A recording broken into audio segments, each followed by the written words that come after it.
person, I can't let no hoe to lie to me. I don't feel these rappers, oh they lies is hypocrisy. Ain't no competition, ain't no rivalry. Nigga think I'm playing, I don't hear one word they saying. This shit light work.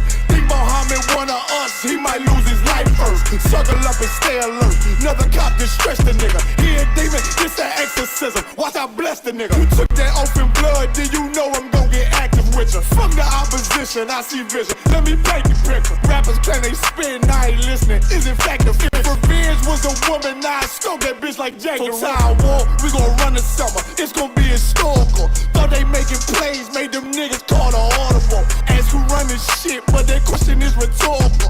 Bitch, I'm the one, me cookies with the oil. I'ma get them crackers, hell, should've never kidnapped my family. I came to do damage, bet I be the last nigga standing. Do a life sentence for my niggas, pray you understand me. I might put a switch on this Glock and call it young baby. How you real triggering on them dots? You a bird feeder, claiming he a demon. What's a demon to a cold leader? When he saying something, I ain't hear him. This shit light work. It ain't about who got the gun, it's about who gon' up that pipe first. I turn a bad situation to a game changer. Bring soldiers from the dead, just raised up the chain frame. Shots, I'ma look like Aaron Jones when I run it. Never bite the hand and feed you, you'll never get that hand back. He bitchin' about 10%, I don't wanna hear none of that. He dropping sword, fuck him, just make sure you get that cover back. Look around, he ain't with us, probably cause he never was. Now my chin like you with the angels for your brothers. Everybody wanna be Richard Porter, God kill him like Alpo. Play if he want, it's laying in the trunk like Lee Malvo. I'm a certified woman's ass nigga, I am not a toy.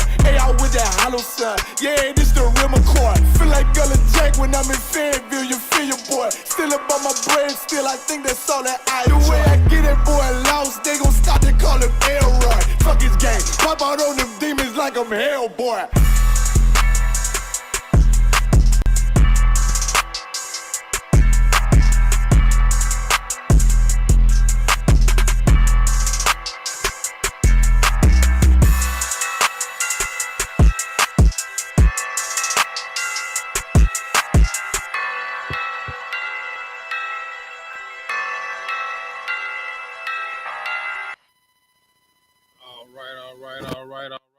Clap it up, clap it up. All right, it's the Israelite School of Universal Practical Knowledge. Started out at 1 West 125th Street, Harlem, New York, under Commanding General YAHANNA. It is Monday, the history class, where we break it down line upon line, precept upon precept, here a little, there a little, using external references to back up and support internally what is inside of the Bible. You understand?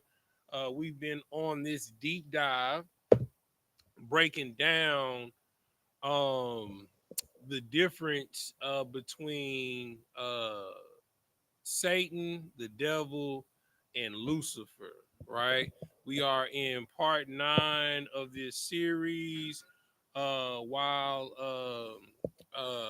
I get started with the class, if you are on Facebook, go ahead and share the class. If you are on YouTube, go ahead and like, comment, and share. Thumbs up the video. It does help with the algorithm. If you're on Kick, if you're go ahead and thumbs up. If you are on Instagram, go ahead and thumbs it up as well. If you have any questions, right? There are, like I tell everyone, the only stupid question is the one that you don't ask, right? So if you have any questions, type it in the chat. For those of you that are online, we are monitoring the chat, and we will answer them amicably as they come in. As far as inside of the room, I believe we had 2 different questions. Yakatazab, take one of the mics. There you go. I believe you had a question. What was your question? So like you had one. I was one y'all do me a favor. Pull up mentor and mentee in Greek for me in the Greek Empire. Go ahead. I was doing some research on like the Greeks and the Romans, and they had some real disgusting practices like pedophilia. You know, they used to be real heavy on homosexuality. Um, and they was real like deprived when it came to women. Like they would do real barbaric things with women. You get what I'm saying? And I would be like, those Epstein's files is, a big thing, and they trying to hide it, and they had like they was like doing this on the island, like they had this dude named Caligula that I was, you know what I'm saying, looking at. He was doing like weird stuff like that, and I Mm-hmm. was just seeing how they ain't changed, man. They hiding. They just good at hiding the things they doing now. You get what Right. I'm saying? But basically, I would say how those Epstein files and that kind of stuff go together. Okay. All right. No sweat. No sweat. That is a very very very good question, right? Um, and I'm gonna pose a question to answer your question. Um, do you know the correlation of the mentor and mentee relationship in the Greco-Roman Empire? It's like when they like molest little boys. Yes, but what give me the full broad picture. What does it mean to be a mentor and a mentee? Basically, like the little boy would like follow around like a general or like a soldier or something. And when he follow around the soldier, he'll like carry his boots and his swords and stuff like that. And he supposed to be learning about, the man supposed to be teaching him how to be a soldier and stuff. But they usually like be molesting the little boys too. They would be molesting them, and like it was real common, and it just wasn't just like looked down on either. It was like that's just how it was. Like what you had, it was like being not in prison, but in prison. You get what I'm saying? If that Yeah, makes sense. yeah. That I mean is kind of on it, Hmm. but not all the way. All right. So to understand the mentor and mentee relationship, the actual term for it is called pederasty, right? Uh-huh. Pederasty in ancient Greek. This is what you would like to call what we currently call in industry paying your dues, Right. right? Or what they call sitting on the couch. You know what I'm saying? Couch what they call them couch auditions, right? Okay. So the origins of it, and I'm gonna have a one Ya'ala pull some stuff that he's found on it. Has to do with, and it doesn't anything, it doesn't necessarily have to do with the military, right? In any industry, right? If you wanted to be a philosopher, if you wanted to be a musician, if you wanted to be a painter, a sculptor, if you wanted to work in politics, right? You had to be a mentee under someone that had a position of power, and what they would do is they would groom you, right? And that same predatory grooming, uh, which is the pederasty, um, is essentially um, a man boy lovers club, right? Which is the same thing that's still going on today. I mean, I'm pretty sure you've heard of. Have you ever heard of Pizzagate? You know what Pizzagate is? No, but what is Pizzagate? Does anybody know what Pizzagate is? Lacom, do you know what Pizzagate is? Mm. Lacom, look that up. What is Pizzagate? Look that up.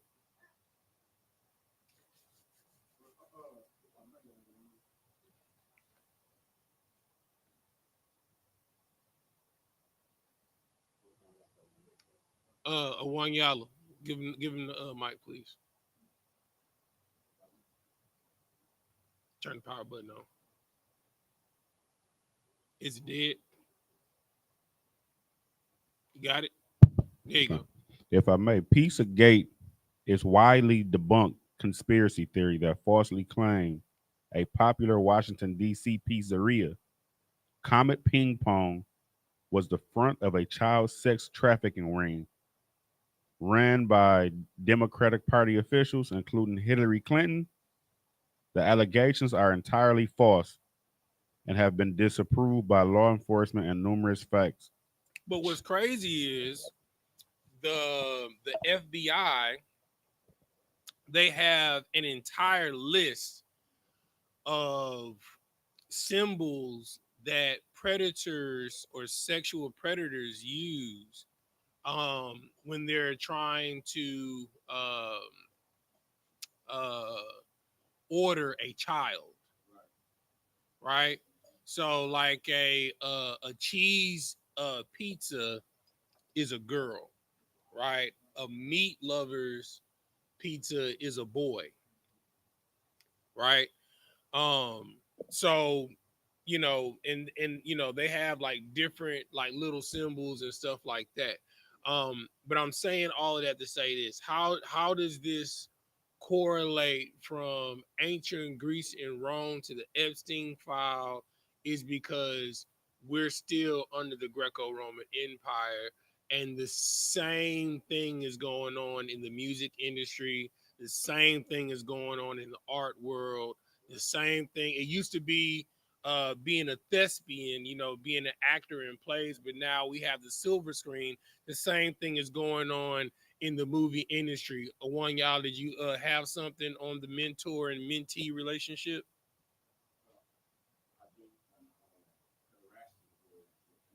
Mm-hmm.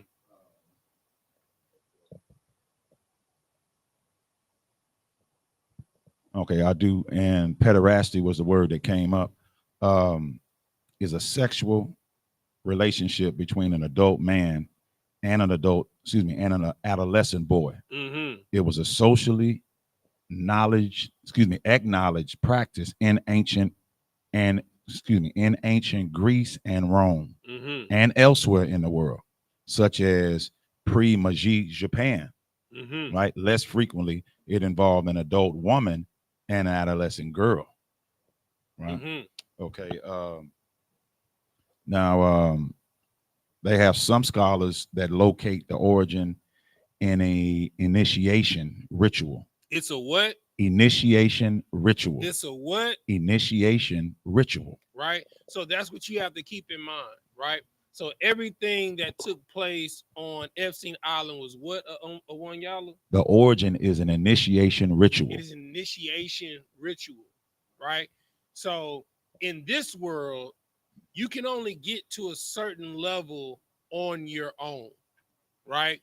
Some people fall through the cracks, right? You might drop a song and some type of visual, and because like known in your city, it'll get pushed through the algorithm. Yeah. It'll catch on and it'll flash through the industry. You know what I'm saying? Everybody be like, who this,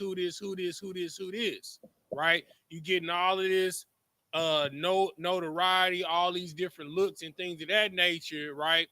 But in order for you to go to a Taylor Swift level, in order for you to go to a Beyonce level, in order for you to go to a Jay-Z level, right? In order for you to go to a Prince, a Michael Jackson level, they have to have something on you. Right. Right? Which is why before Michael Jackson died, he talked about, he was in fear for his life because he flipped the table on them. You know what I'm saying? And he like he said, I just did good business. I did to them what they did to us. Right? You had something else you wanted to read, or one y'all? Yes, somebody? I do. Con. It says particularly rites of passage on Crete, where it was associated with entrance into the military life. Say that again. It was associated with entrance into military life. So it goes back to what you were saying, right? So the and just to show you how rampant it was, like the Spartans, right, were known Grecian warriors, right? And it was almost suggested that you indulge in a homosexual relationship with one of your fellow uh, military brothers, right? Because in their mind, you'll fight harder for your lover on the battlefield. So much so that when they came home, because they were such in love with their fellow platoon mates, fellow battalion mates, and because they're with them pretty much year round. So when they would come home to their wives, right, their wives would have to dress up in a Spartan uniform or a Grecian uniform, and they would sneak in through the window to make love to their wives, right? Because this was something that was normally and it was normal and it was acceptable, right? Which is why in America it's not a big deal to be a lesbian. It's not a big deal to be a homosexual. It's not even a big deal to be a transsexual. Let's just mix up your pronouns. I mean, hey, if you want to identify as a cat, be a cat, because this is an extension of Greece and Rome. We are still in the Roman Empire, right? Go ahead. You had something else you had something else down there, one y'all? Exactly. It says also it says now remember this was where it was associated with entrance into military life and the religion of Zeus. Right. Now it says where it is right here. It is right here. Here you go. All right. So now it goes on. I'm read it first and let you get it in. It says in general, in ancient Greece, pederasty was the practice of older men serving as mentors to young boys in exchange for sexual favors. This practice was widespread through customs and attitudes differed drastically from Greek city state from Greek city to state, from city to state.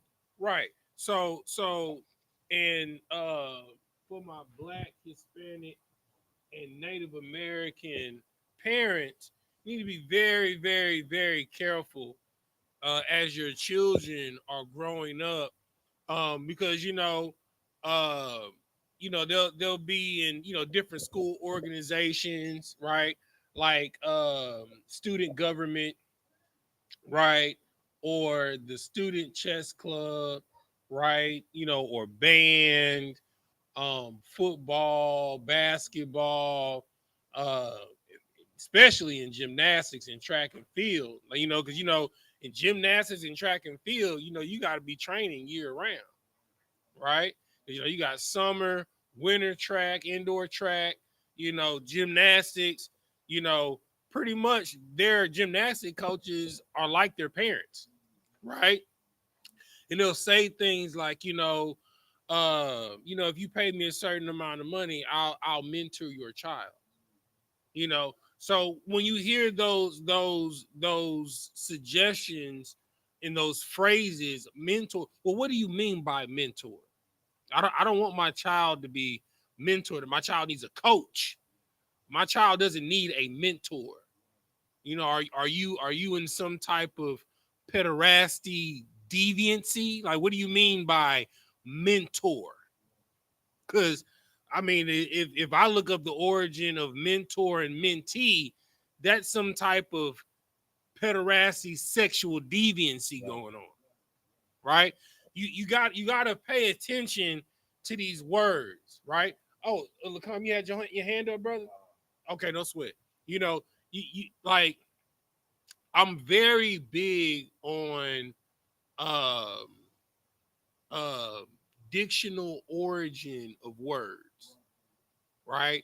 That's why I tell people that come into the school outside of learning Hebrew, one of the most important languages that you can learn is Latin. I'll give you perfect example. Just a quick lesson outside of the lesson that we're teaching on, right? Does anybody, well, just real quick, somebody look up the word origin for the word virus. Just look that up for me. The word origin. I just need to know what the origin of the word. You know, it'll tell you if it's Greek or Hebrew or Latin. Somebody just look up what is the origin, the literary origin of the word virus. Go ahead, give him the mic, Awanyala. If I may, the word virus originates from the Latin word virus. Right. So virus isn't even an English word, right? It is a Latin word, right? Now let me ask you a question. Does anybody know what the word virus means? Does it say what does that definition say the word virus means? Come on, which means poison, toxin, or slimy liquid. Okay. So that's the English definition of what virus means. Now, virus again is not an English word; it's a Latin word, right? So, if you could, Lacombe, since you have it pulled up, if you could look up the Latin definition of virus, this is gonna blow your mind. Come on, sir. The Latin word virus translates to poison, slime, or venom. Okay, so of course they're not gonna put because if I have my Latin dictionary here, yes, part of that definition is correct, but the full definition is it is uh poison derived from a snake or venom. Salakia, sir, if I may. Go ahead. And when I searched the origin of Latin definition for virus, it says poison, venom, or slimy liquid. Right, which is derived from a snake. Snake, come on, sir. Right. So if that lets you know what a virus is, right? And so cold, a common cold, that's a virus. Yeah. Influenza, that's a virus. AIDS is a virus. You understand? Hepatitis is a virus. COVID is a virus.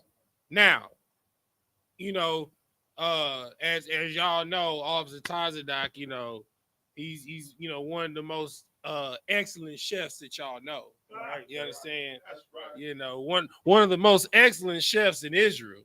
You understand? But what a lot of people don't know, in my spare time, what I do that makes me such an excellent chef, I study herbs. I study herbology, right? Botany. You understand? And an interesting thing, one cure for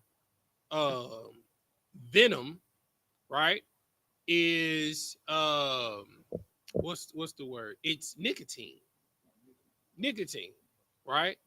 What do we commonly get nicotine from today? The number one resource of nicotine. Go ahead, Lacan. Salakia, sir, you get nicotine mainly from cigars, cigarettes, or vapes.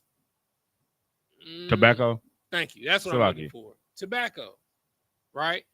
Did you know that an old remedy for the common cold is tobacco tea?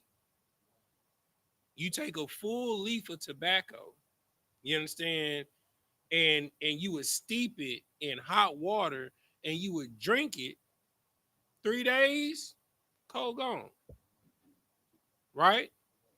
Why? Because cold is a what? It's a virus. And what is virus? It is poison derived from a snake or venom, right? And if you look up a lot of these viruses, right, the key thing, because you know all these viruses are man-made in the lab, right? This is biological warfare. COVID was made in the lab. Smallpox was made in the lab. Malaria was made in the lab. AIDS was made in the lab, right? When our parents was growing up, like in the 70s, you understand, in the 60s, there was no such thing as AIDS. There was syphilis. Syphilis was made in a lab, right? And the binding agent for all of these viruses, guess what it is? Venom. Venom. Right? Because in order for it to bind to your cells, it has to break the body down like poison or venom. You understand? So it's important for you to not only know Hebrew, but you need to know Latin. You understand? Everything that is done in pharmacy comes from the Latin word pharmacia, right? You understand? Everything that is done in medicine is in Latin. All of your drugs are in Latin. Every type of procedure, for the most part, is in Latin. Go ahead, Owan Yala. Just real quick, I'm gonna ask a question. So is that the reason when you have colds or have some type of sickness that it comes out slimy like that? Is that the reason why? Okay, so you're talking about the mucus, right? So that's a byproduct, right? That is a byproduct of so okay. So when you are poisoned by venom, right? It breaks down your body in a concentrated manner, like the common cold, and you end up suffocating. Your lungs end up filling up with liquid. It's almost like you're drowning, right? You know, and you swell up and you get inflammation, right? So when you get a common cold, the common cold goes unchecked. What does it turn into? Pneumonia. You understand? Right? And another attribute of a common cold is fever and what? Inflammation. Right? Same thing with the flu, right? Flu is a what? A virus. You know what I'm saying? The same things that happens when you get a poisonous venom bite. You understand? You get a fever, you get inflammation where the bite is, right? You understand? And if it goes untreated, you end up coughing, getting built up mucus because your lungs are getting flooded. It affects your respiratory system, right? So if you're asking Officer Tazadak, if you and this is not medical advice. I am not a doctor, right? But if you want to get rid of the cold and flu, you should have herbs that deal with venom, right? That help with like snake bites and venoms and antitoxins, you know, natural things like slippery elm, you know, tobacco leaves, right? To stick with your teeth, right? You know, not smoke tobacco. You understand? And what's very interesting is, you know, this just came out in the medical journal because this is something that I be researching because I be into herbs, right? They found that the number one binding agent, right, to get COVID out of your system is nicotine.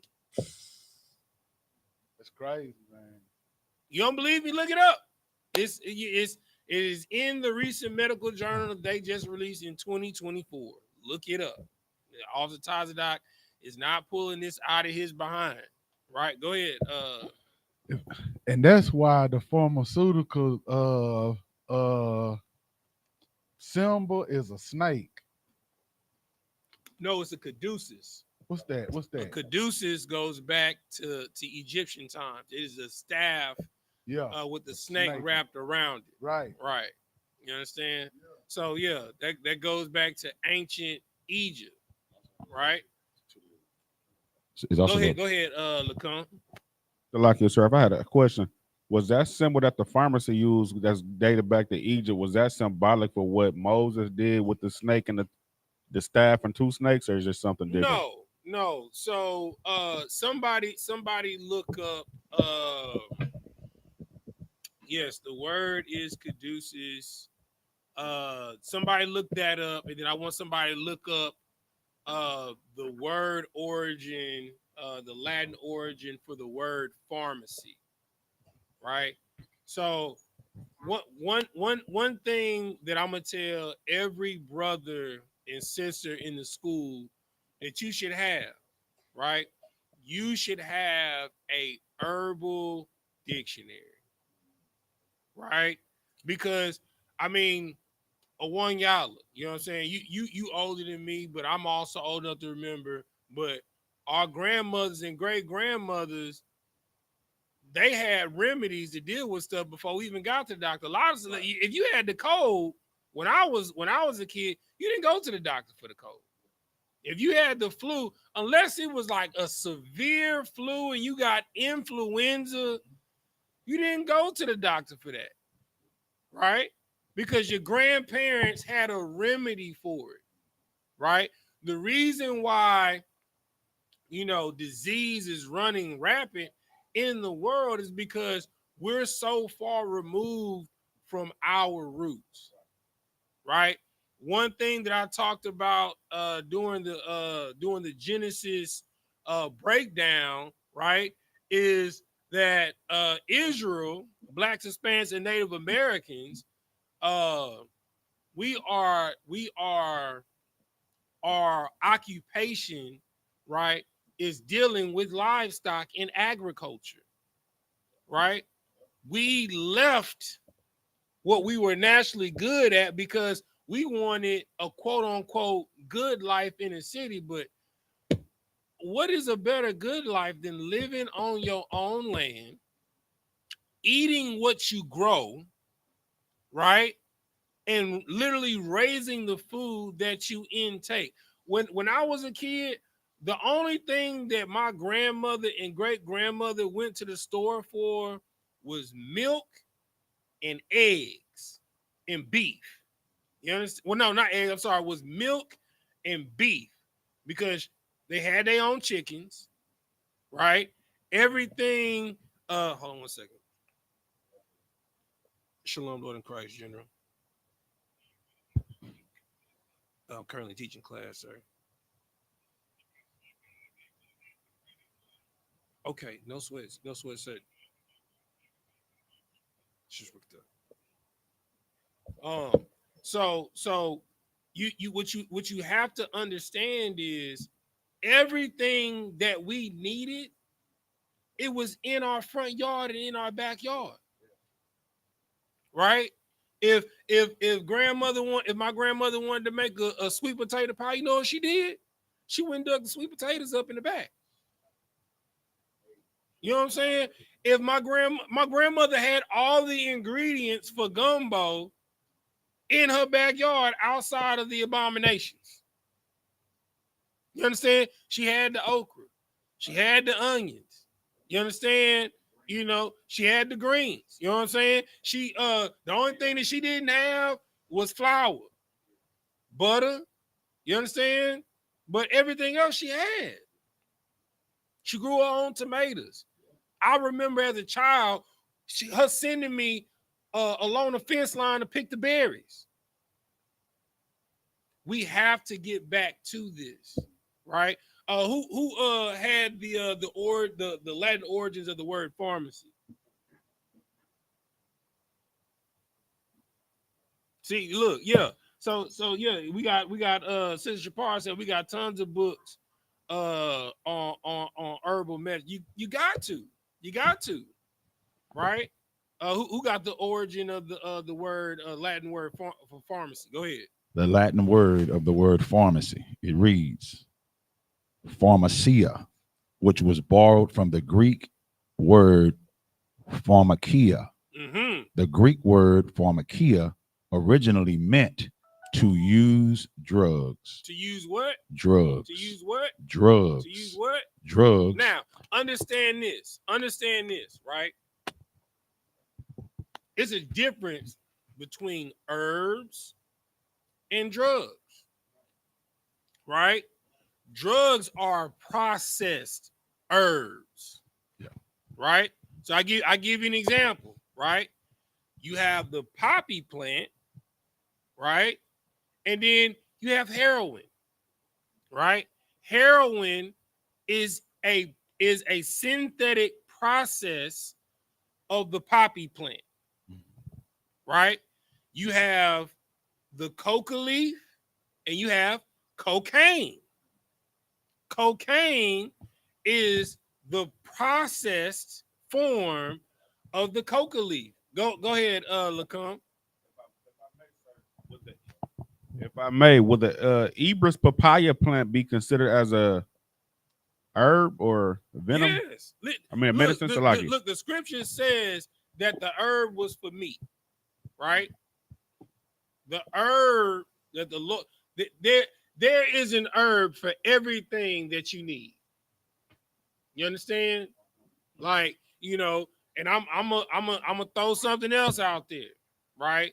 You know, they got these aeroponic and hydroponic gardens that you can get on Amazon. You know, everybody like Commanding General YAHANNA gave an order, right? Shout out to Captain Katazar with Prime Sprouts. You know, he stepped into the order. You understand? Myself, you know what I'm saying, and my wife, we stepped into the order. We got a 3-tier hydroponic system at the house. They have aeroponic systems. You know what I'm saying? Like, if you don't have a house or a land, it's no excuse for you not to be able to grow your own food. You understand? My wife, she's currently you know, studying to get her certification to be a herbalist. You know what I'm saying? Like the teas that my wife be making for me, bro, like it'll blow your mind, bro. You understand? But everything, like if she, well, baby, what's going on with you? And I'd be like, it's this, and this. We got the, like I told you, we got a herb Bible, we got an herb dictionary, right? You understand? We even got a Native American herb Bible, a herb Bible, right? They have herb almanacs. You know what I'm saying? She'll flip through it. You know what I'm saying? And she'll look. We got all of these mason jars in the house. You understand? And she keeps like even like whenever we go to the farmer's market, we got this herb lady that we go to. Issacharite. We go over there to Azteca Farmers Market here in Houston. If you here in Houston, you understand? Go with your Issacharite brothers. They will take care of you. You understand? Everything, like the only thing that me and my wife that we go to the real grocery store to buy is protein. All of our produce come from Isupk. It's a better deal. You're gonna get a better bundle. I mean, hell, the amount that you'll buy for like 3 or 4 avocados, you can get a whole box messing with Isupk. You know what I'm saying? Like they'll charge you $25, $30 for one soursop in HEB. You go deal with Isupk, he gonna shoot it to you for 15. You understand? Well, you be able to get 2 for the price of 1, because soursop is a super fruit because it battles what? Cancer. You understand? You go to the grocery store, anything that has soursop in it, you paying an arm and a leg for it. You go to Sprouts or Whole Food. If you just buy one, you might spend $35 to $40 for one soursop. You understand? But Isupk got it for you. You know what I'm saying? So these are the things that you have to focus on, right? You have to focus on taking care of not only yourself, but your family. You understand? We have to remove dependency from our oppressor. Right. The reason why we're in the condition that we're in is because we are dependent. That's why when the food stamps came, the food stamp sever came from the government shutdown. That's why it affected, it affected the Edomites, the white people, more than affected the black people, because they abuse the system more than we do. But it hit us hard as well, right? Because we're dependent, right? Everybody, I don't care if you have an apartment. You understand? I don't care. Well, oftentimes I can't afford an aeroponic garden. I can't afford a hydroponic garden. But you know what you can afford? You can afford to go to Home Depot and Lowe's and buy you some of them raised beds and some dirt. You understand? Yeah. A 35 pack of herb seeds costs you $27. Ask me how I know, because I have it. You understand? I got a 100 non-GMO seed kit for fruits and vegetables. Ask me how I know, because I bought it. There's no excuse. You go to the grocery store, you buy you some bell peppers. Don't throw them seeds away. Right. That is an endless supply to feed yourself. Man. You go buy an orange. You like the way that orange tastes? Keep the seeds. You understand? Yeah.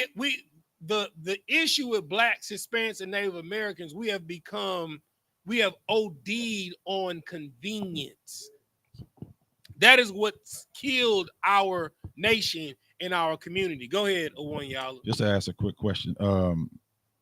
So has the oppressor, this is what I've heard, has the oppressor made it unlawful to like grow oranges and trees and things like that? No, okay. no. The only thing that they've made unlawful, well, not unlawful, illegal, rather, is for you to catch rainwater. Okay. Right? Huh? Because they want you to buy water. Right, because they want you to buy water. It's the same. Like everything the Lord is giving you everything for free. You just lazy. You understand? You can have all of your own food. You understand? If you got a house with a patch of dirt, I don't care if you're in your apartment complex, you live on the first floor, you got a patch of dirt in front of your apartment. Use the patch of dirt. You got a patch of dirt behind your patio. Use the patch of dirt. You think they're gonna say something to you for growing? Look, I stay. You know, my wife say I stay in the hood. Whatever. I like being around my people. Right. You understand? But these apartments that I used to service on Bob White, you understand? It ain't gonna lie, it's the projects. You understand? But one thing I tell you about I.S.U.P.K, you understand? In front of their apartment complex, they got avocado little miniature trees in pots. You understand? They got corn growing in large stocks in beds in front of their apartment on the floor. They got fig trees right there growing in pots. Like they have everything growing right there that they want. They got like little onions, green onions in pots growing. Right? It's no excuse. You just lazy. Right? Anything that you buy that has a root, like you buy an onion, you know what you do with that onion? You cut it in half and you cut the end. Put that in the ground. You still see the root on it, right? Guess what's gonna happen? You're gonna grow another onion. You understand? Your potatoes start getting old and they spud. You know what those spuds are? They're roots. To do what? Grow new potatoes. You understand?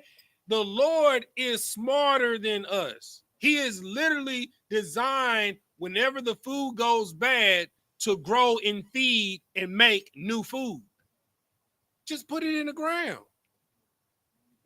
Right. If you don't got no ground, go get some of them paint buckets, them empty paint buckets from them empty 5-gallon paint buckets from Home Depot. Put some dirt in it. Throw the seeds in there.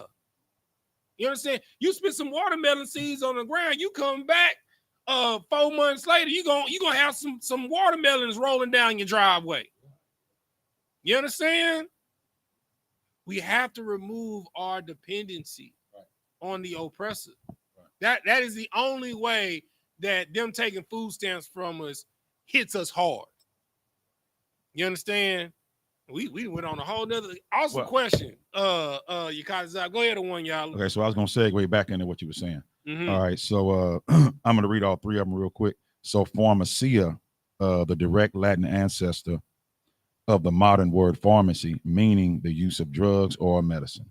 Pharmakia, the Greek word from which pharmacia is derived, meaning the use of medicines, witchcraft, or remedy. Pharmakon, the root Greek word meaning drug, poison, or Come on, man. Come on, man.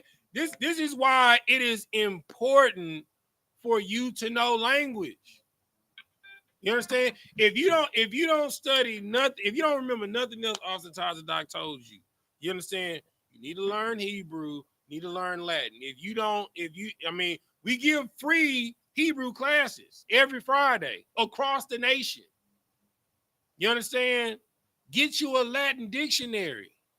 You understand? You'll learn a lot about businesses because majority of these businesses, when you look up their LLCs, guess what they're in? Latin. And it lets you know what the origin, what they really into. You understand? Let's see. This sister, Shapira said, my daughter wants to start a garden. I really want to know how. And Princess Kawhi said, you speak nothing but truth, sir. So look, I'm gonna tell y'all, it ain't hard to start a garden, right? If you stay in an apartment, listen to all the ties of that. Go get you some 5-gallon buckets, paint buckets, empty paint, but they sell them because construction workers use them 5-gallon things for a whole bunch of stuff. But they have them at Home Depot and they have them at Lowe's. You understand? Go buy you some dirt. You understand? Some topsoil, fill them buckets up with it. You understand? And then order, they have them, I suggest the 100-pack of non-GMO seeds. You can order them on Amazon. You understand? Same thing with the herbs seeds. You can order them on Amazon. You understand? And just put the seeds in the dirt and water it. That's all you got to do. You understand? If you want to do the little seed pods and start them out in the germination process, let them grow a little bit, then plant them, you can do that too. You understand? Whatever you buy from the store, if it got roots, put it in the dirt. It's going to grow. You understand? When you cut your green onions down to the little white part, plant the white part in the dirt. Guess what? You got an endless supply of green onions. You understand? Every single time. You got to start thinking renewable. This is how you save money. In this day and what's going on with the economy, everybody need to save money. Everybody penny pinching right now. Jobs are scarce and stuff like that. So penny pinch any way that you can. By what? Growing your own food. The highest part of your grocery bill, you understand, if you really cooking food, it's produce. It's not the protein. It's the produce. Fruits and vegetables are extremely expensive right now. You understand? So if you're growing your own produce, you're at least alleviating a third of your grocery bill, if not 2/3. Right? Okay. Go ahead one, y'all. just real quick, because she brought up something a minute ago, and I'm still the same, but the sister said her child wanted to grow. When I was young, especially a lot of children in my age, you're so excited, enthusiastic to be in the garden, to want to try to grow your own things and get your hands dirty, and that's been taken. I'm gonna go a step further with that. Another medical study that came out, children that have ADHD, when their hands touch dirt, they calm down. So it's a proven fact. Children that have ADHD, if you let them go outside and they touch dirt, That's why when we were kids, guess what we used to play in? Dirt. You understand? Boys used to be out there with they Tonka trucks, you know what I'm saying, acting like they was construction workers, digging holes, playing in what? Dirt, making mud pies. You understand? You come home, your jeans is filthy, got dirt all under your fingernails. Your mama say, don't track that in the house. Take them clothes off at the door. Go get your butt in the shower. Before you get ringworms. Right? You understand? So if you want your children to have a better way of life, teach them a better way of life. You understand? Brothers, when the last time you took your kids fishing? You understand? If you don't know how to hunt, you can at least go fishing. You providing food for your family. You understand? What's the old proverb? A man that teaches another man to fish will eat forever. You know what I'm saying? I can feed you a fish, or I can teach you how to fish so you can eat forever. You understand? When the last time you went hunting? You understand? Because look, for the brothers that came out there, Yakazab, he was out there with me when I was skinning them 2 bulls, when I was slaughtering them 2 bulls. Yakazab, when we had the Southwest Down South cookout, how good did you feel to eat food that you made? You made, gross. How did that make you feel, Yakazab? Say it on the mic.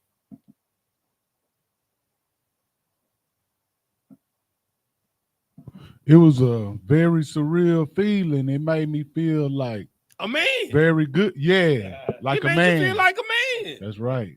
You understand? Right. Like you took part in butchering the bull, taking out the guts, burying the entrails and the guts in the ground. You understand? You got your hands dirty, got in there with that knife and getting in there between that hide. You understand? Like we've become too far detached from what it takes to make. You want to eat ground beef, but you don't know how to make ground beef. You know what I'm saying? You want a T-bone steak, but you don't know what part of the bull it come from. You want roast, but you don't know how to go get roast. You understand? You want wing. If you realize the amount of chickens that it takes for you to just eat only flats, you'd be disgusted with yourself because it's wasteful. You understand? Like, the average person go through a 12 piece of wings. It's only 2 wings on a bird. You understand? So that means in order for you, one person, to eat a 12 piece of wings, that means 12 chickens got to die. You so far detached from your food. It's just something that you can order online or something you can just go to the grocery store and get, right? But I remember my grandmother chasing the chicken in the yard and wringing his neck. You understand? I remember my great-grandmother, she had chickens and roosters running around. You so far removed from what it literally takes to make food. You love the way a burger tastes, but you don't know how to make a burger. You understand? Like all of that is, all the miscuts that we had when we was butchering. You know what I'm saying? And then we mixed it with the beef fat, the tallow. You understand? You go to the store and you look at ground beef and you see 80-20. You know what I'm saying? Lean or 60-30 lean.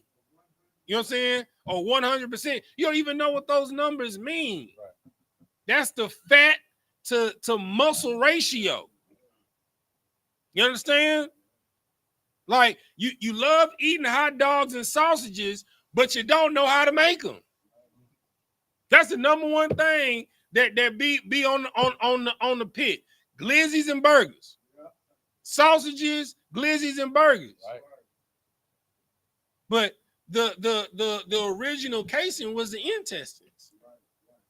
You would have to clean out all of the gunk in the bile to clean the intestines, you understand, from all the feces just to have casing to make sausages and soak it. You so far removed from the process, you understand, you didn't OD'd on convenience. We as Blacks, Hispanics, and Native Americans, we got to get back to our culture. We not the original cowboys for no reason, because it's in our DNA. Joseph told his brothers when we go before Pharaoh and he asked us our occupation, you understand? You tell them that we're shepherds. That has been our occupation from the beginning. We're shepherds. You understand? That's the like Blacks, Hispanics, and Native Americans, we have a special bond with animals. I saw a video of a little black girl at SeaWorld, you understand? And it was like she was controlling the dolphins. You understand? The dolphins would move where she would move. Yeah. She would send the dolphins here, and the dolphins will go there, and she'll run to them, she'll send them there, and they'll go there, and she'll meet them there. And the little white kids would try and do it, and the dolphins wouldn't respond to them. You understand? It's because we're natural shepherds. Yes, the Lord gave us dominion over the animals. Man, come on. You understand? He said, the fatness and the dew from heaven belongs to us. The dew of the earth and the fatness of the fatness of the earth and the dew of heaven belongs to us. That's why there's nobody more spiritual than a Black, Hispanic, or Native American. Can't nobody praise the Lord like a Black, Hispanic, or Native American. When we make music, you understand, it resonates with the fiber of the world's being, because that was given to us, and you just want to give it away. You understand? And we got to get back to it. You understand? So, Lacum, you had a question.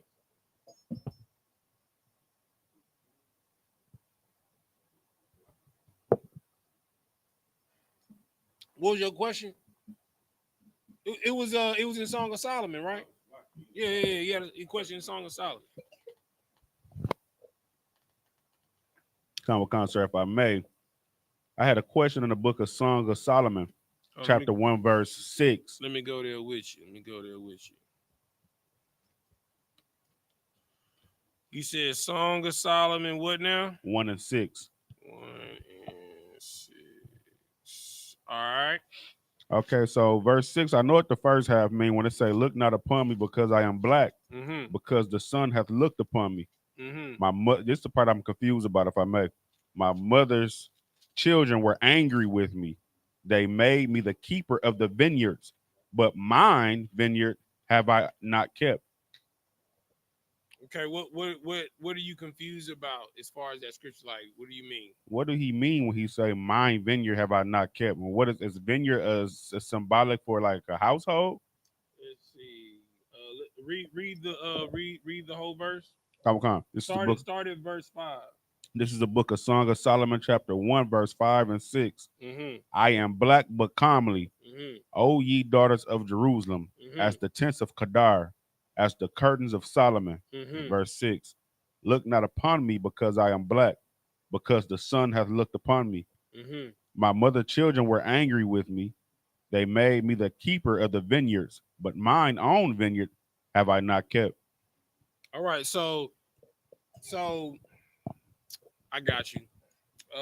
Give me, what's the scripture I want? Okay, that's one. Go to that one, y'all, but that ain't the one I want. While I'm looking for the one I want, go ahead and read that one. Sir, you want me to read it? Yeah. This is the book of Isaiah chapter 5, verse 7. For the vineyard of the Lord of hosts is the house of Israel, and the men of Judah his pleasant plant. And he looked for judgment, but behold, oppression, for righteousness, but behold, a cry. Hold on, read it one more time, Salaki. This is the book of Isaiah chapter 5, verse 7. For the vineyard of the Lord of hosts is the house of Israel, and the men of Judah his pleasant plant. Mm-hmm. And he looked for judgment, but behold, oppression, for righteousness, but behold, a cry. Keep reading. So, like, let me go to it. Let's see. Come on. Verse 8. Woe unto them that join house to house, that lay field to field, till there be no place, that they may be placed alone in the midst of the earth. Mm-hmm. Okay, so what you, hold on, make sure parable. Sorry. Go to, there we go. This the one I want. This is what's going to explain it.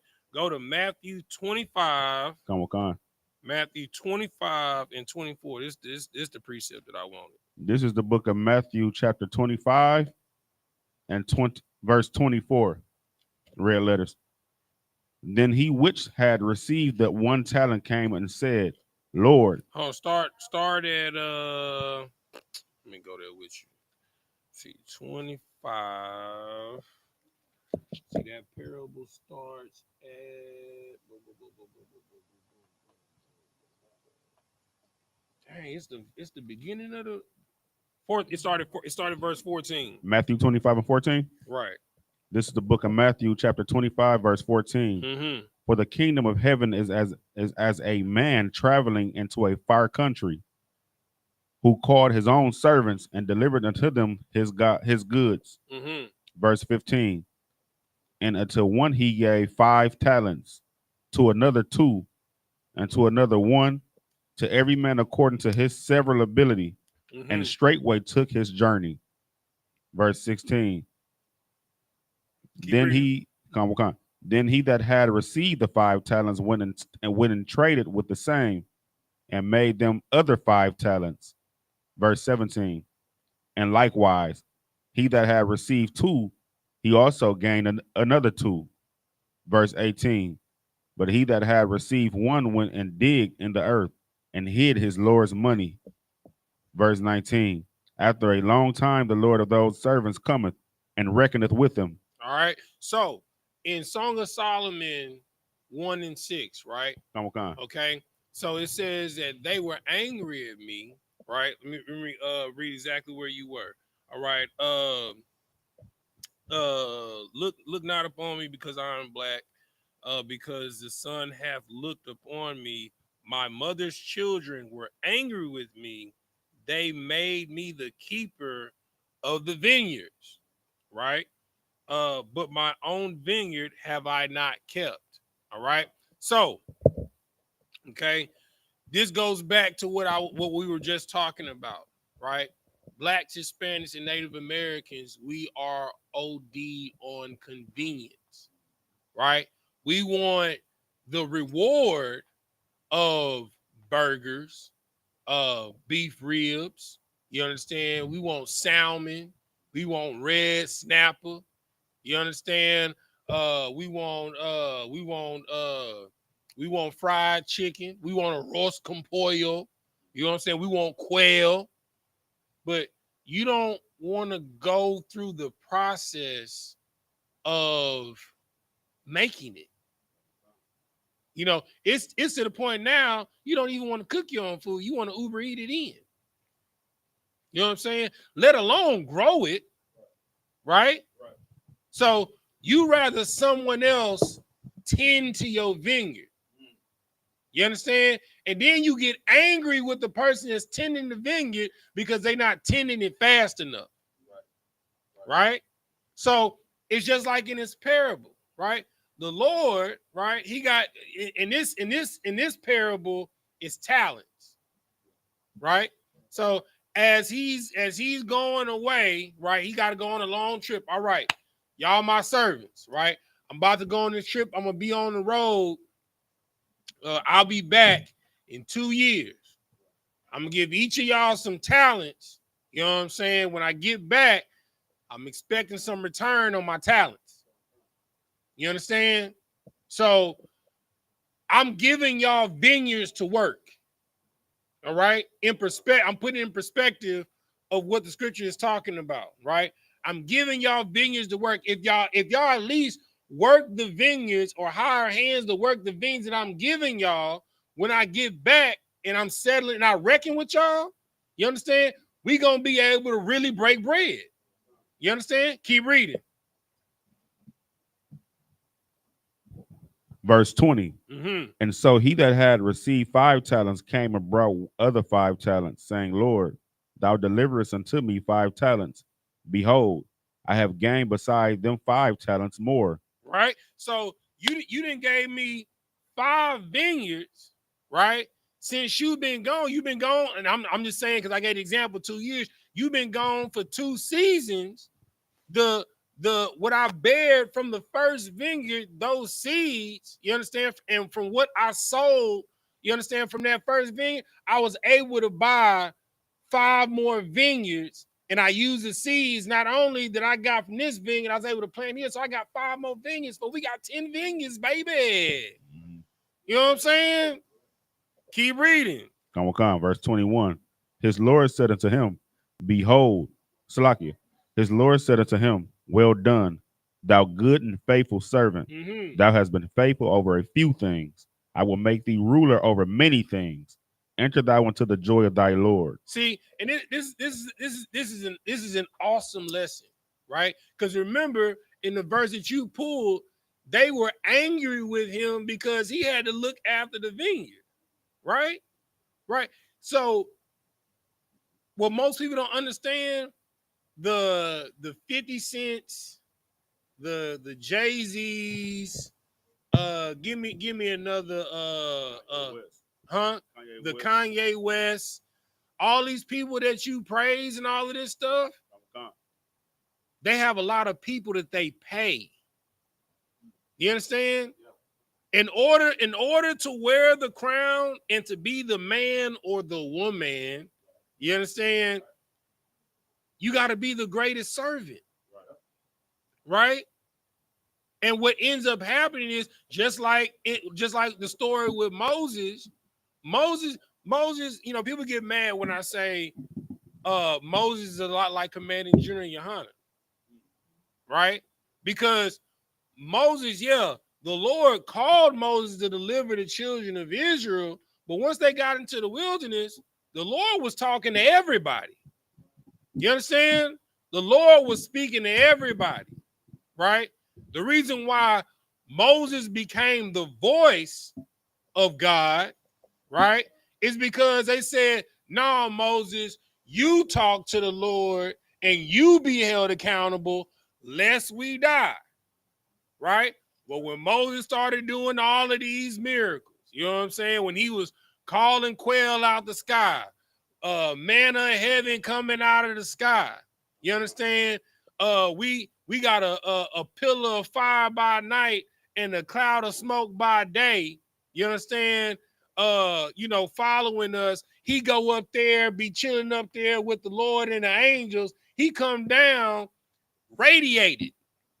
The brother was so radiated, they had to put a veil on his face because the look at him was like looking into the sun, right? And he didn't become like this because he wanted it. He became like this because nobody else wanted to do it. See, glory comes with obedience and sacrifice. You understand? Commanding General YAHANNA isn't Commanding General YAHANNA because he made himself Commanding General YAHANNA. You understand? He's Commanding General YAHANNA because everybody else left. Nobody else wanted to hold up the banner of the UPK. So he was like, okay. And Ariel told him, well, you keep teaching the truth.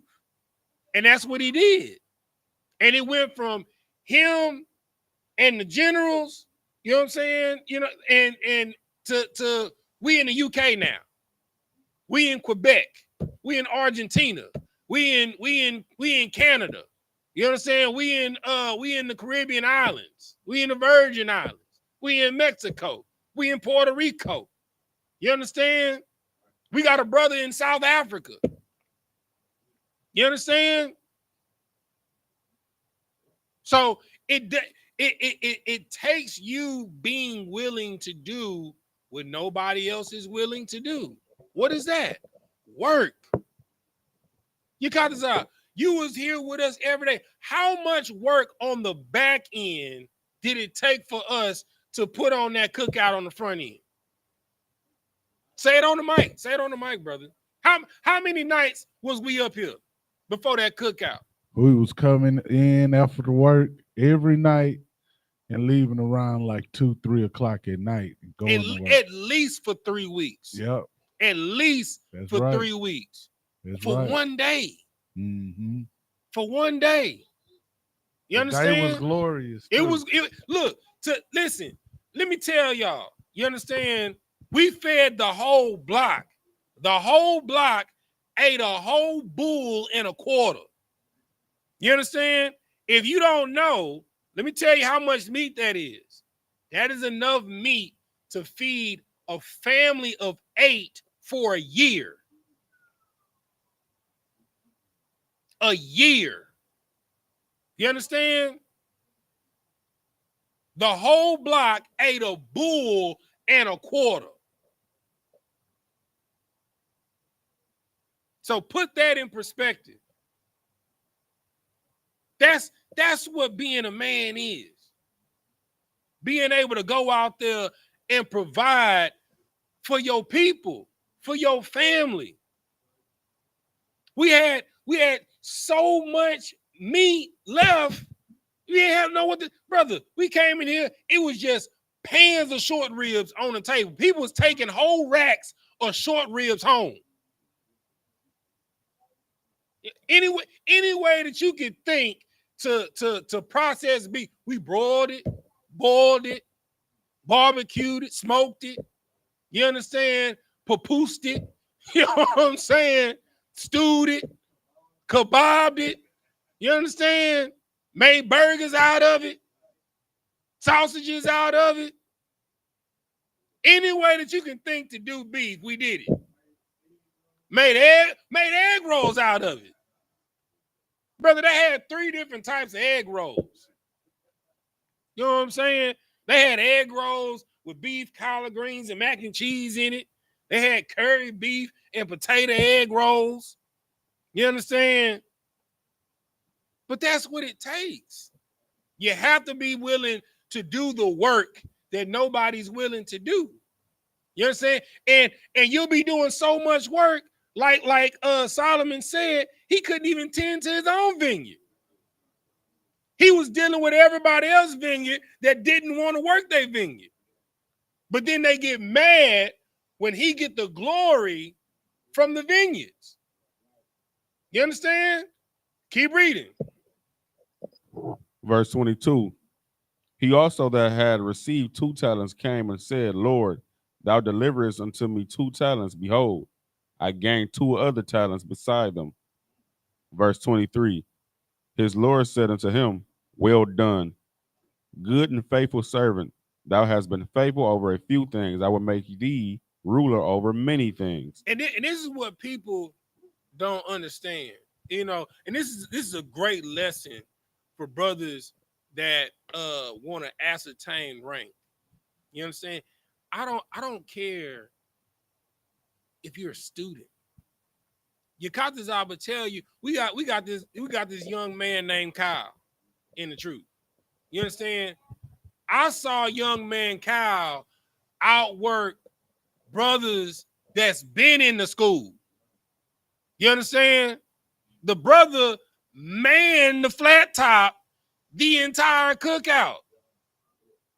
Days that egg rolls and stuff days that we couldn't get brothers to come to the school. Guess who's here? Kyle was here. You understand? You got to be willing to serve in a capacity that brothers and sisters ain't willing to serve. I laugh when I hear brothers trip about me telling them to empty out the cat litter.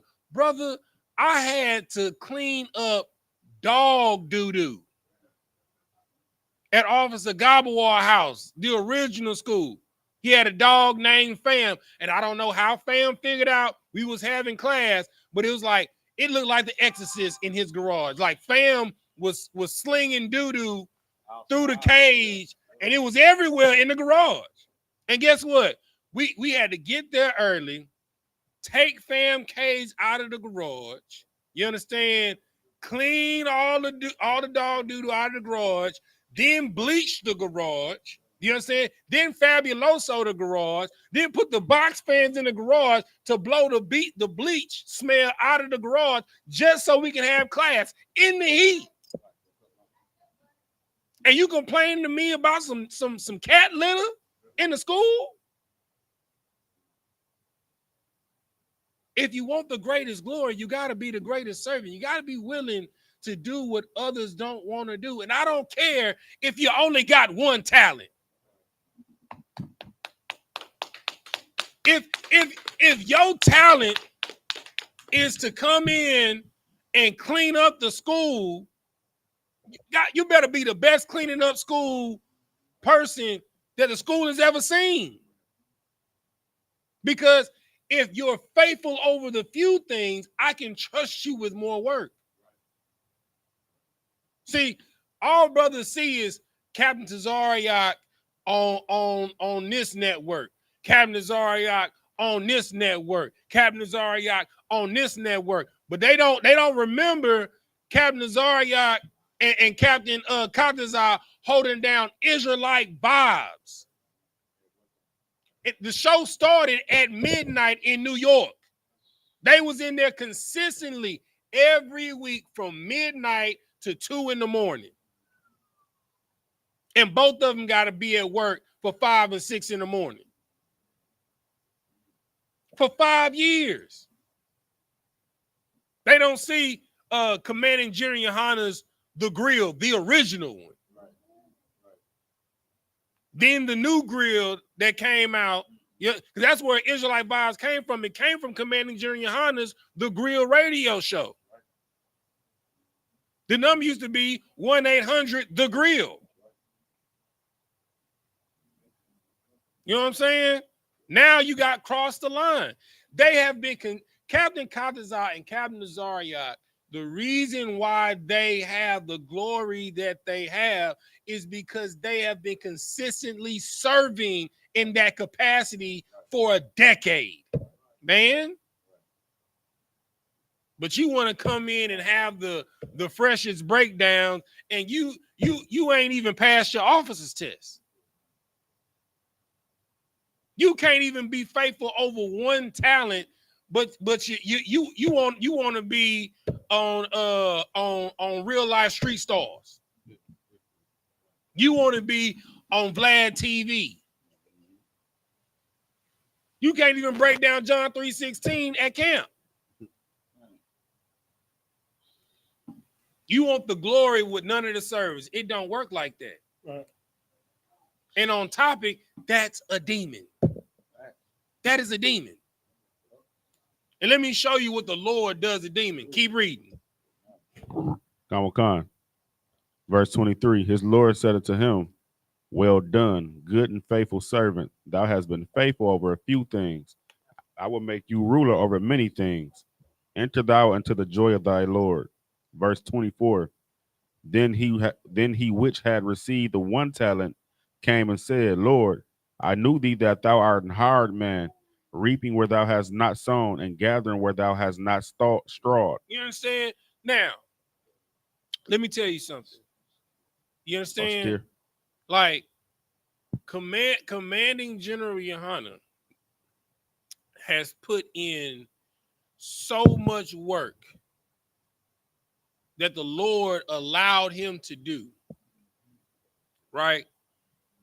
That he held the banner up and has built the school up to where it is now. To put this in perspective of what this parable is saying, when commanding general YAHANNA and generals, they go to the Midwest cookout. You know what I'm saying? The Midwest Fire Weekend. They come to the Down South cookout. They go to the Cali cookout. You understand? They go to the New York cookout. You understand? Or they going to Passovers in different cities. Guess what? They're going places and reaping what they had not sown. Okay.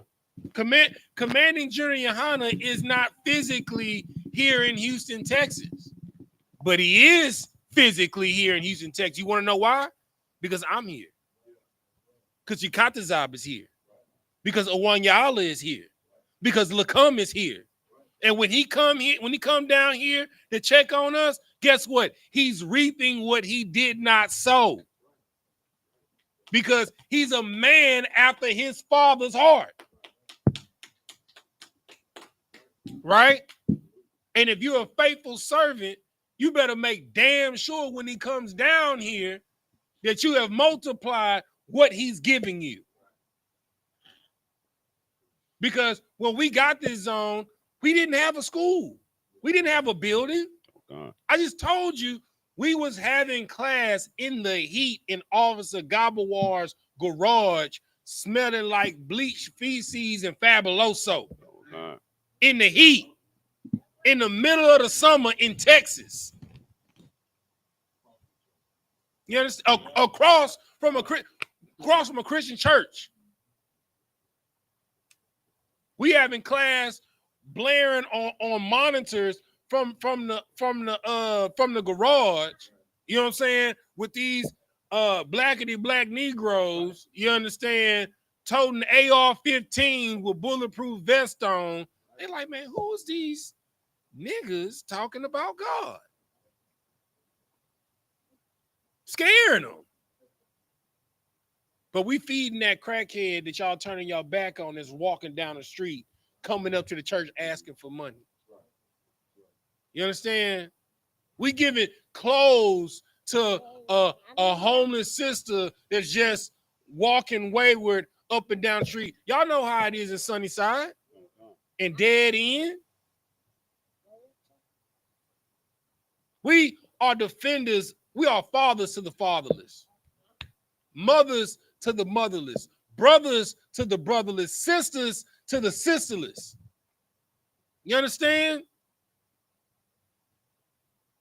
But it takes you, when you're given a talent, we just got the order to take the city. And you know what we did? We took the city. And it started with Shadiala in Dallas. When I first came in the truth, it was one brother in Texas. Now I can't keep up with you niggas. I can't. Every time I go to Austin, Killeen, San Antonio, El Paso, Rio Grande Valley, I see a new face. Mexico. With schools. There were no schools in Texas. I can't even count the number of brothers and sisters in Texas now, let alone children. Good night. Y'all brothers is taking what the Lord said, be fruitful and multiply the heart, I see. You understand? Keep reading. Come. Then he which had received, Salakia, this is the book of Matthew, chapter 25, verse 25. Mm-hmm. And I was afraid and went and hid thy. He was what? And I was afraid. He was what? Afraid. What is there to be afraid of? Just do the work. That's why the school has the moniker, no cowards, no excuses. Keep reading. And went and hid thy talent in the earth. Lo, there thou hast thy, Salakia, lo, there thou hast that is thine. Mm-hmm. Verse 26. His Lord answered and said unto him, thou wicked and slothful servant. He said what? Thou wicked and slothful servant. He said what? Thou wicked and slothful servant. You understand? That mean he got an order, you know what I'm saying, to tend to the vineyard, and he did nothing. He didn't go out there and trim and prune the vines. You understand? He just let it go and grow wild. You understand? Because he knew that, you know, he reaped where he did not sow. Okay. You understand? But if you would have just at least taken care of that one vineyard, took what that one vineyard produced, whether it be wine or the grapes, and you went and sold the wine and the grapes, you would have at least been able to give a return on the investment that the Lord gave you.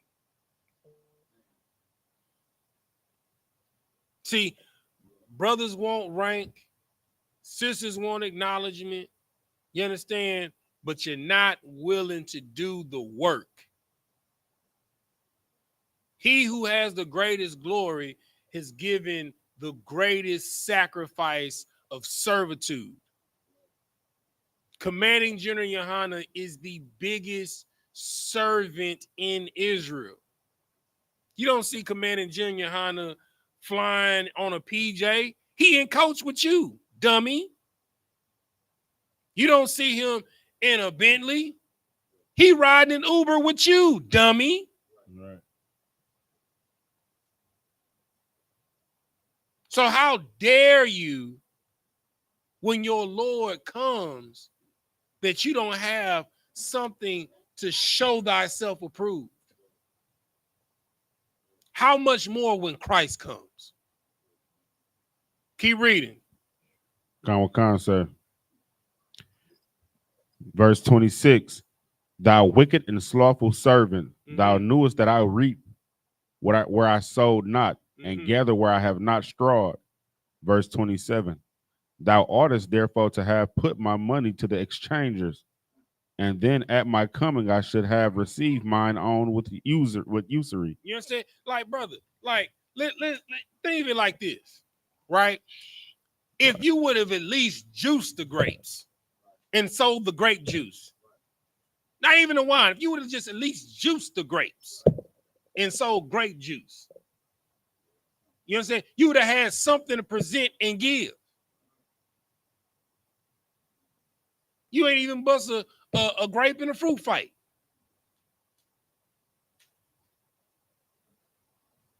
This is what you got to understand. Slothfulness is a demon. Laziness is a demon. And if you have this type of spirit that you want glory with no work, you understand? You want the convenience of eating food, but you don't want to grow it. You're a devil. You're a devil. You are the reason why blacks, Hispanics, and Native Americans are in the condition that we're in. You thought living in a city was better than waking up on your own land. You know, living off the grid is really paradise. You know that, right? To not need the you getting your own water out of the ground from your own well and aquifer that you dug. You understand? You're going down to the creek on your land to getting fish that you fished. You understand? You got a whole pasture of bulls and you're only slaying one and it feeds your family for a whole year. Right. Imagine having 100 bulls and having 50 bulls and 50 heifers. You understand? And you only need one to feed your family for the whole year.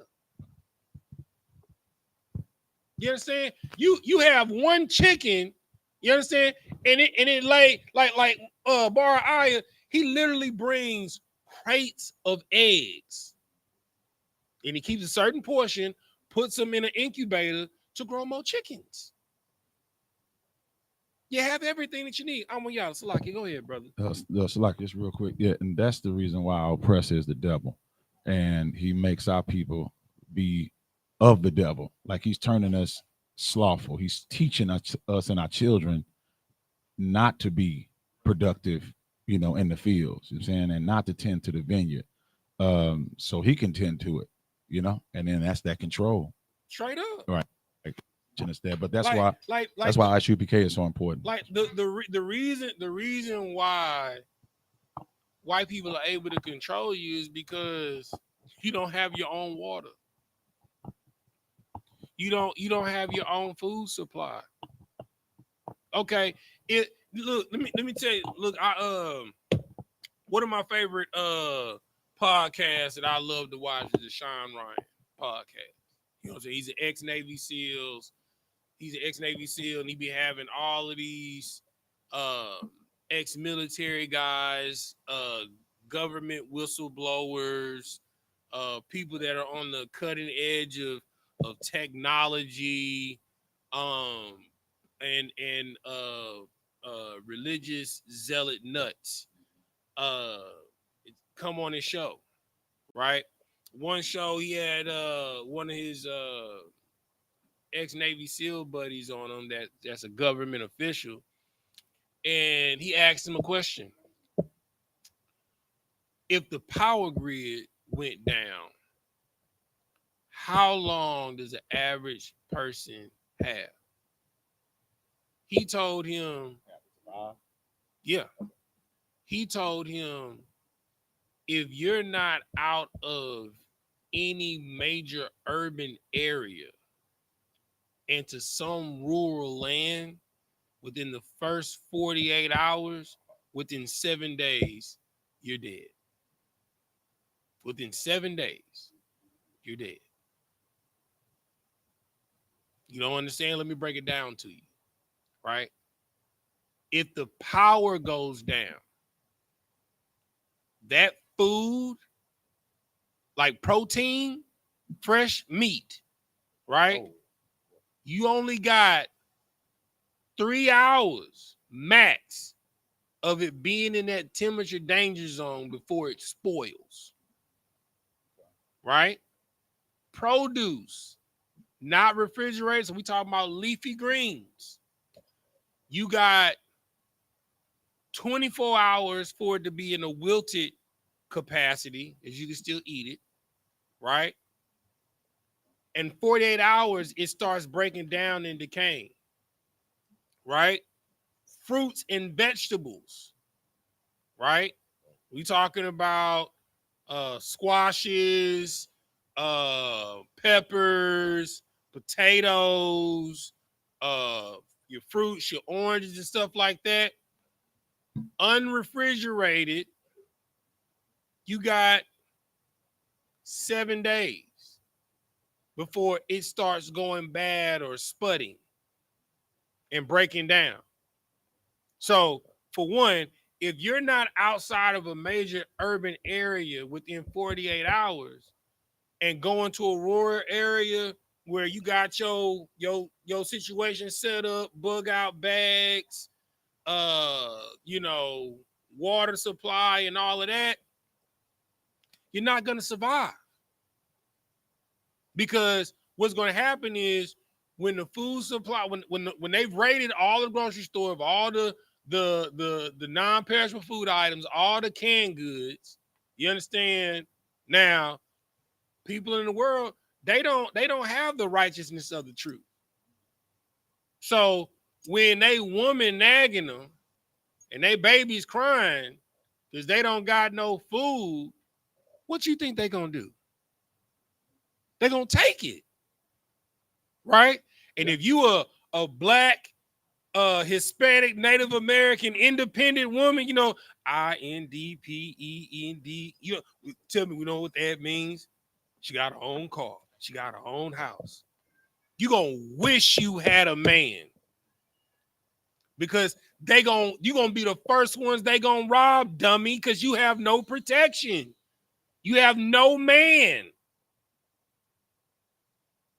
That's why the scripture says in that day that seven women will tie themselves to one man,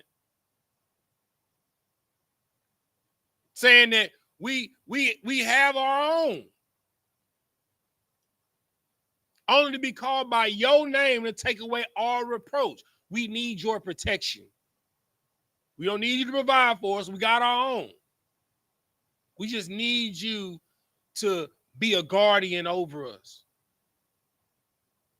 Because I'm gonna tell you, the need of a man in that time is gonna be like fine gold.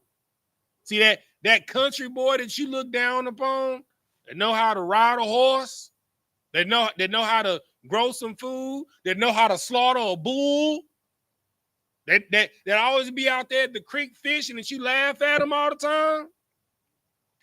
He gonna be like fine gold. Because he knows how to make groceries.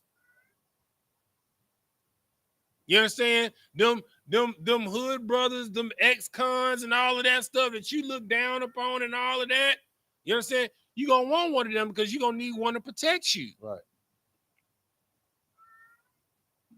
Yep. This is why he said, if you're not out of any major city in the first 48 hours to a rural area where you're set up, you're out of there.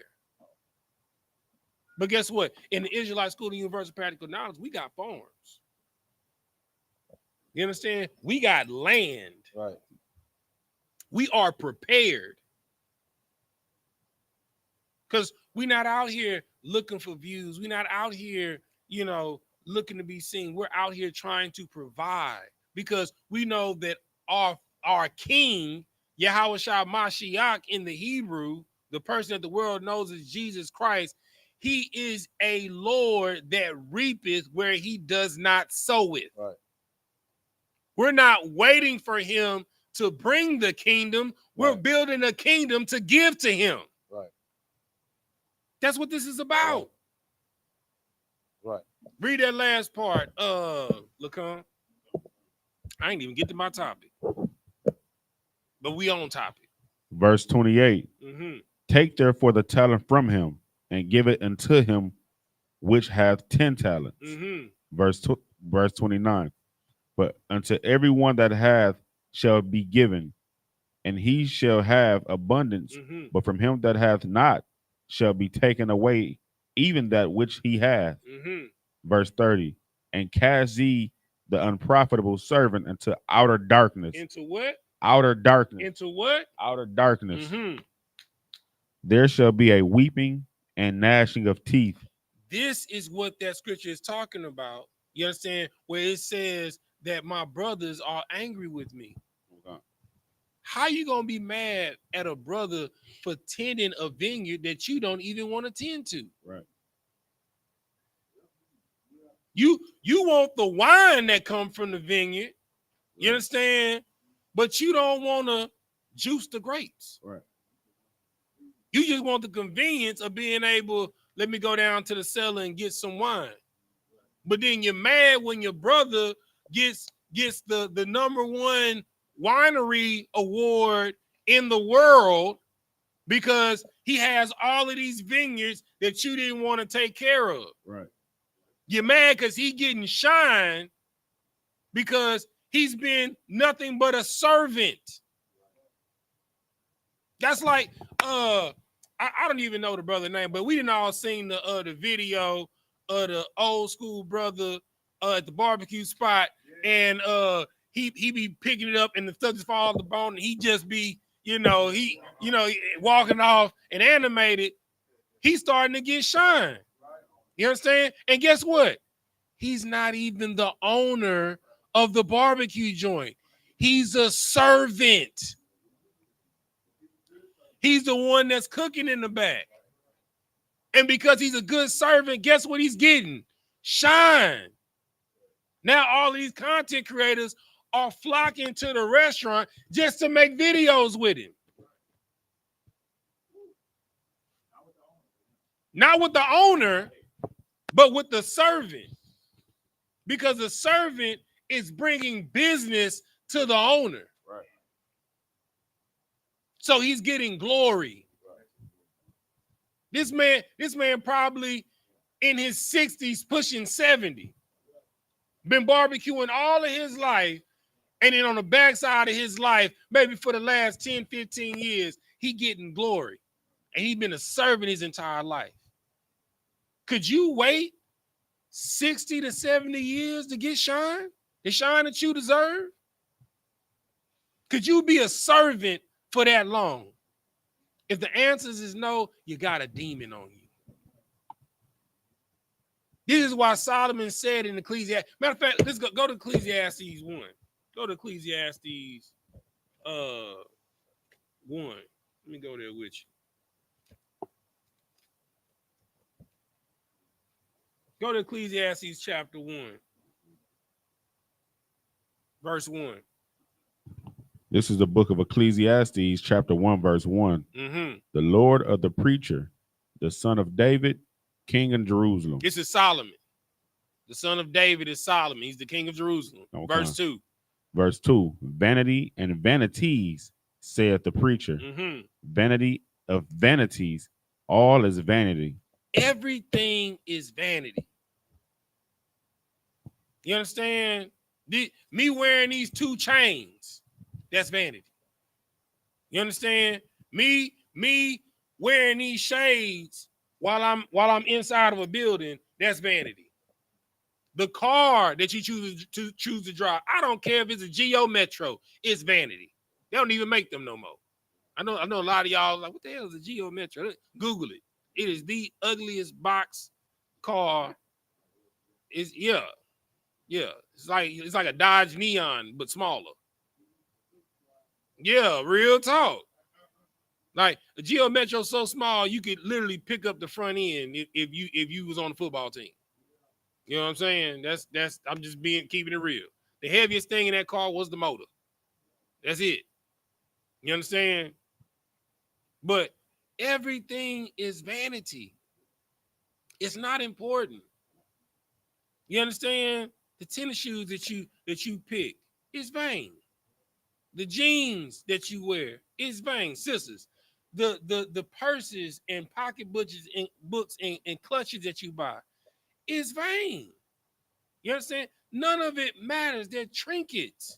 They come a dime a dozen. You break a strap, you go buy another one. They mean nothing. But you know what does mean something? Being there for someone when their loved one died.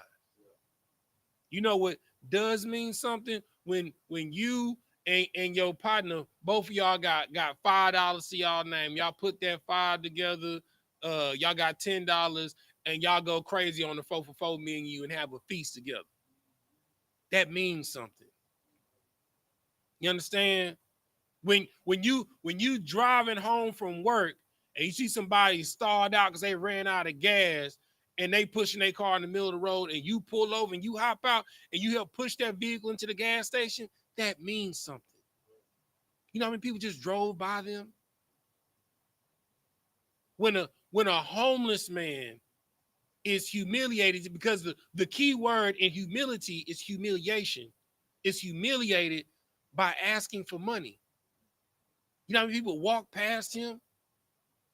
Even if you don't have the cash on you and you going into the gas station, what is it to you to buy a gallon of water and some chips to give to that brother so he can eat and have something to drink for the day? That means something. You understand? Your partner need a ride to work and he didn't call his mama, his daddy, his cousin, his sister, his brothers. You understand? But you got to bond with him for life, driving him to work when his blood family don't even sacrifice for him. That means something. That's not vanity. It's called brotherhood. The scripture says that there's no greater thing that a man or anyone can do other than lay down his life for his brother. What means something is your sacrifice. But like the scripture says, your sacrifice means nothing without obedience. Your sacrifice has to be rooted in righteousness. Like Christ said, when I was in prison, did you come and visit me?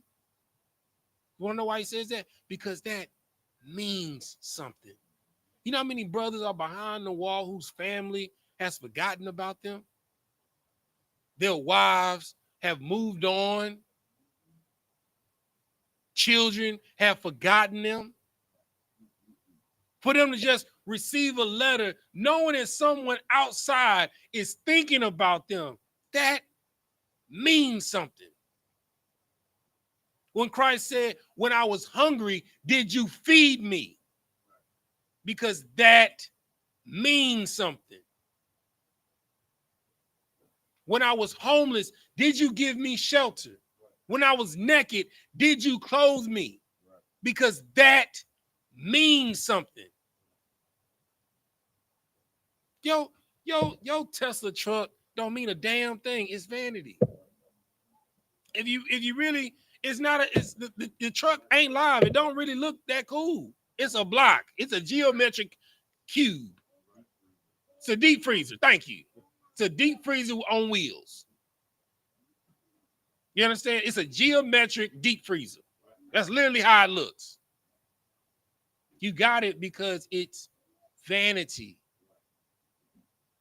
Yo, 7-bedroom, 3-bath, 5-car garage, swimming pool mansion means nothing when you can only be in one room and sit in one chair at a time. It's vanity.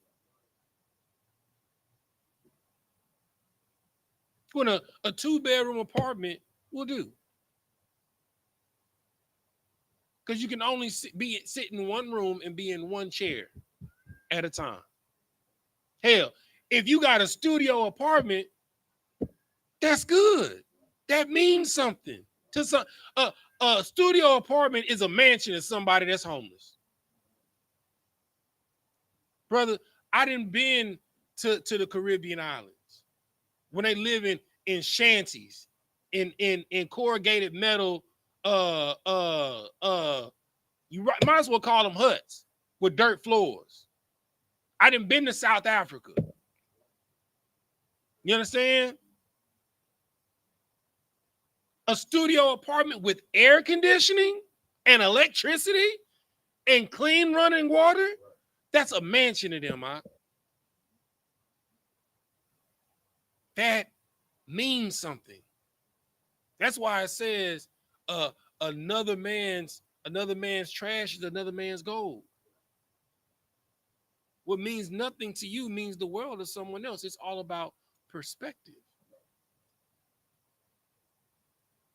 If you're not, like the scripture says when we were just in Matthew 24, you got to be a steward over the small things. If you're not appreciative of the small things that the Lord has given you and do wondrous things with the minuscule amount that you have, don't get mad when your brother get the glory. Because he took the one thing that he had and made 2. Or a brother that took the 5 things that he had and made 10. Or a brother that took the 10 and made 20. You are given based upon your measure. A measure of a man is what you're able to go out here and make. A measure of a woman is based off of her virtuosity. And I guarantee you it's not being a bad bitch. Because I'm sorry, when I read Proverbs 31, it says that she waketh up before her entire house. She go and see about a plot of land to acquire for her family. She weaves her own linen. The sister got businesses. And the scripture says that a virtuous woman gives an inheritance to her husband. So I'm sorry, sisters, if you just looking to get flew out to be taken out to eat, you understand? You're not worth a dime. If your only value is equated to your private and your hind parts, you're not worth a dime. Right. You a dime a dozen. You a trick. That's. I'm sorry. I was born in the 80s, raised in the 90s, that's an old word for a hoe. We called you a trick. And the brother that was going after you, he was tricking. Because he's tricking you out of the most valuable and vulnerable part of yourself for a happy meal, for a dinner.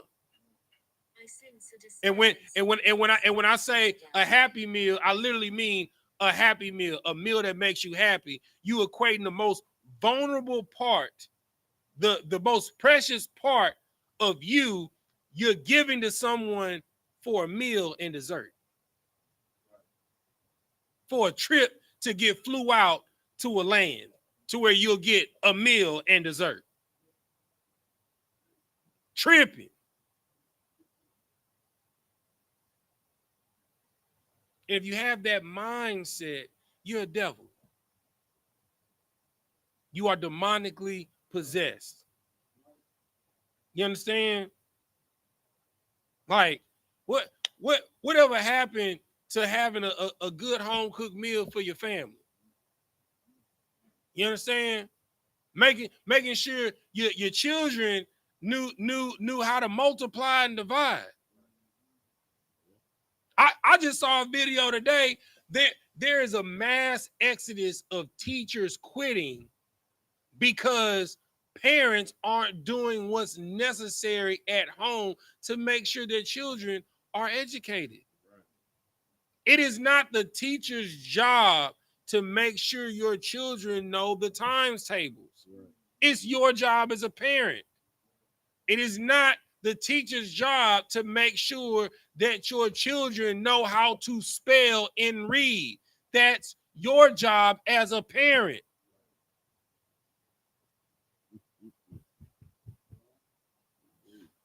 I'm talking about, if you don't believe me, just go on TikTok in the search bar and type in mass exodus of teachers from education system. They're just giving up because the children are extremely ignorant. You understand? They have no self-control, no self-discipline. You understand? And they're all reading at a subpar level. Go ahead, get the mic. It's because they don't got no home training. The parents. Listen, hey, I saw a video. What's your boy from Wildin' Out with the dreads, the one that used to do the He Ratchet videos. Yeah, but you know who I'm talking about. Yeah, Emmanuel. He did a skit where his son got called to the principal's office for a parent-teacher conference, and they asked him to read a sentence, right? And the story started off, the actual sentence read, "Once upon a time."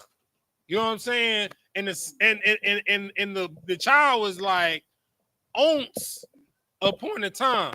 And the parent was like, "Jaquavius, you can't even read it. Ain't even once, it's once." You understand? You know, I hate to quote my father, but sometimes he's right. We the punk ass parents. We the reason that our kids are in the condition that they're in now. Because you afraid of your child, so you don't tell him to pull up his pants. You afraid of your child, so you tell her she can't dress like a whore going to school. You afraid of your kids, so you tell them that they can't smoke weed in the house or smoke cigarettes or drink. What you got, brother? It's because they don't train the child up in the way that he should go from childhood. You know, a lot of us had children when we was children ourselves, and we didn't know nothing about life really, and the things that we did know about life was very childish itself. You get what I'm saying? So we went out there chasing after happiness and things like that, and trying to find somebody to love or something like that. You know how people is going to have some fun while your kid was with your grandparent. You know what I'm saying? Or at home by themselves. You so focused on turning up, your kids is dumbing down. You so focused on shining and grinding, and you don't realize that these children are the ones that's gonna be taking care of the country in 20 years. And you got high schoolers reading on a 3rd grade level. Or not reading at all, they're just illiterate. You understand? And you wondering why we got Trump in the White House. It's already happening. You got a dummy in the White House. A rich dummy.